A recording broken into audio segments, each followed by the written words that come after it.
When we talk about joy, as these two great teachers remind us, we shouldn't be fixated on joy in the sense of a pleasurable sensation. Of course, pleasurable sensation is important, but a deeper joy or happiness really is at the mental level. It takes the form of a sense of satisfaction, a sense of fulfillment. Now, sense of fulfillment can only arise when we have a purpose. And when that purpose is fulfilled, then you feel a sense of fulfillment, sense of, satisfaction. And that really is the joy. And this kind of joy is, in fact, very important. And in one of the very important insights in Buddhist psychology is the role joy plays in sustaining our motivation. Now, this is an important point because quite often, like in the West, it's a part of the cultural tradition to, on the first day of the new year, you make a resolution. I'm going to go to gym every week kind of thing, But then initially you go, but then the will at some point loses its steam. Now, the question is, why is it that you are motivated, you want to do it, but somehow you can't seem to be able to sustain it? And this is where the insight of Buddhist psychology is important, because Buddhist psychology tells us that initially you might exert your will to get you do something. So it's the initial push may come from the will. But for that movement to sustain, you need to find a way to get joy. So once you are able to get joy, for example, like if exercising is your commitment, somehow you have to find a way to do it in a way that you enjoy it.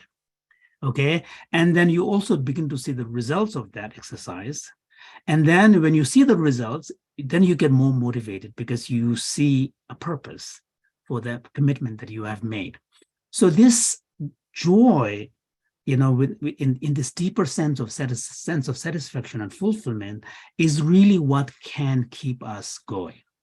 Now, many of us who are gathered here, one thing that brings us together is our passion to see a better world.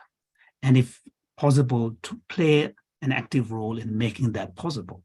So many of us here gathered here share the value that we want to do something to make our world a better place, at least make a difference in someone's life. So in other words, all of us gathered here are really deeply inspired by the ideal of compassion, kindness, making a difference in someone's life. So now, compassionate action and being there for others on a sustained basis, you need to find a joy in there. Not necessarily I'm saying that you should actually enjoy doing what you're doing, but you need to find a way to get a sense of fulfillment. And this sense of fulfillment will only arise if you take seriously this ideal of making a difference in someone's life. Being compassionate, being kind, being there for others, helping others. So here, what we see is a kind of an intimate connection between purpose, joy, sense of satisfaction, and motivation. Now, what connects all of this is really compassion. And this is one of the reasons why someone like His Holiness has dedicated his life in promoting the value of compassion, and reminding each one of us this is a power that is inherent within us, that each one of us can tap into to really kind of make a difference, not only in our own life, but in the lives of others as well. So and the beautiful thing about compassion is that it is a natural quality that we all have. Maybe we don't pay attention to it. Maybe we're not fully aware of it. Maybe we don't have the language to talk about it. But compassion as a felt human quality is universal. And all of us will recognize that in moments in our life, we've experienced that powerfully.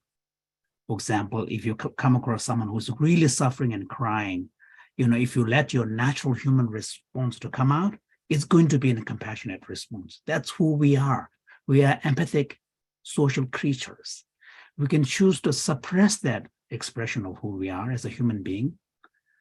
We can bring other considerations like oh, he's a stranger, I don't know him, maybe he doesn't speak my language. All of these considerations we can bring in as a kind of a hindrance to block our natural human response. But if we allow our natural human response, we all have the capacity to feel what the other person is feeling and connect. So that's who we are. So this compassion as a quality, as an impulse, is not something that we have to learn. It's a given.